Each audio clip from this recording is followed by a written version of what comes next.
अमल से जिंदगी बनती है कि जन्नत भी जहन्नम भी। यहाँ की अपने फितरत में न नारी है न नूरी। ও ইমানদার ভাই ও বন্ধুগণ, আপনার আমলে আপনাকে জান্নাতি বানাবে, আপনার আমলে বলবে আপনি জাহান্নামী।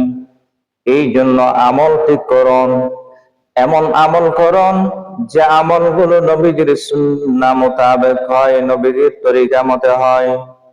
এমন আমল করবেন না যে আমল করলে বেদাতি হয়ে যান, বেদাত প্রমাণিত হয়।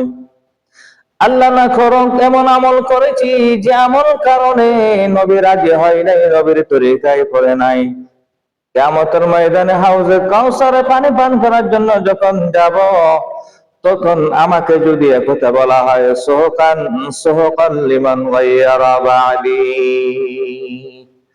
কিয়ামতের ময়দানে এমন কতগুলা মানুষকে হাউজ কাউসার ফার থেকে বিতাড়িত করা হবে যাদের আমল নবীর তরিকা মতো হয় নাই, নবীর সুন্নাহ মোতাবেক না হওয়ার কারণে বেদাত হয়েছে, বেদাতি হিসেবে পরিচিত হয়ে হাউজ কাউসার পানিতে দূরের কথা নবীর অভিশাপ নিয়ে সেখান থেকে তাড়িয়ে দেওয়া হবে। নাউজুবিল্লাহ। আসুন আমরা আমল করব, নবীর সুন্নাহ মোতাবেক করার জন্য চেষ্টা করব, না হয় সে আমলের কোনো দাম নাই। একদা রাসূল পাক সাল্লাল্লাহু আলাইহি ওয়াসাল্লাম হযরত আলী রাদিয়াল্লাহু তাআলা আনহু বললেন, আলী তুমি এক খতম কোরআন শরীফ তেলাওয়াত করে ঘুমাবা। আলী 48,000 দিনার আল্লাহর রাস্তায় সদকা করে ঘুমাবা। আলী হজ করে ঘুমাবা। আলী জান্নাতের মূল্য আদায় করে ঘুমাবা। আলী দুইজন মানুষ ঝগড়া বিবাদ হয়ে গেছে, ইনসাফের সহিত বিচারে সালিশ করে সমাধান করে ঘুমাবা। হযরত আলী রাদিয়াল্লাহু তাআলা বলেন, ইয়া রাসূলুল্লাহ, রাত তো মাত্র 12-13 ঘন্টা, 10-12 ঘন্টা হয়। এশারের নামাজ, মাগরিবের নামাজ, খাওয়া দাওয়া কিছু চলে যায়, তাহাজ্জুদ আর ফজরের নামাজে কিছু চলে যায়। আমি এত অল্প সময়ে এতগুলা আমল কিভাবে করব? আমি কিভাবে হজ করব?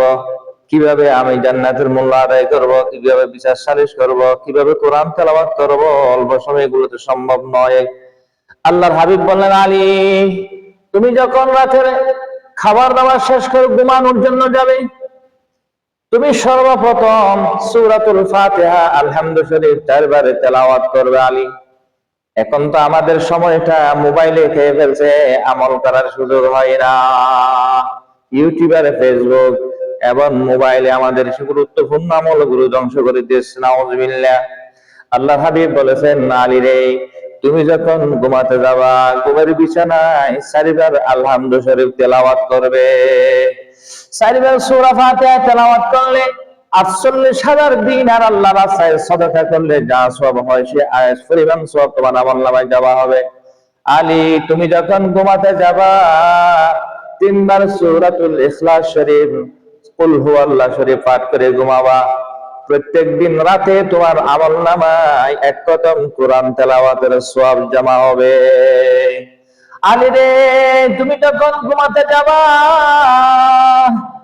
আমি নবীর উপরে দরুদ শরীফ পড়ে ঘুমাবা। সাল্লাল্লাহু আলাইহি ওয়াসাল্লাম, সাল্লাল্লাহু আলাইহি ওয়াসাল্লাম, সাল্লাল্লাহু আলাইহি ওয়াসাল্লাম, সাল্লাল্লাহু আলাইহি ওয়াসাল্লাম।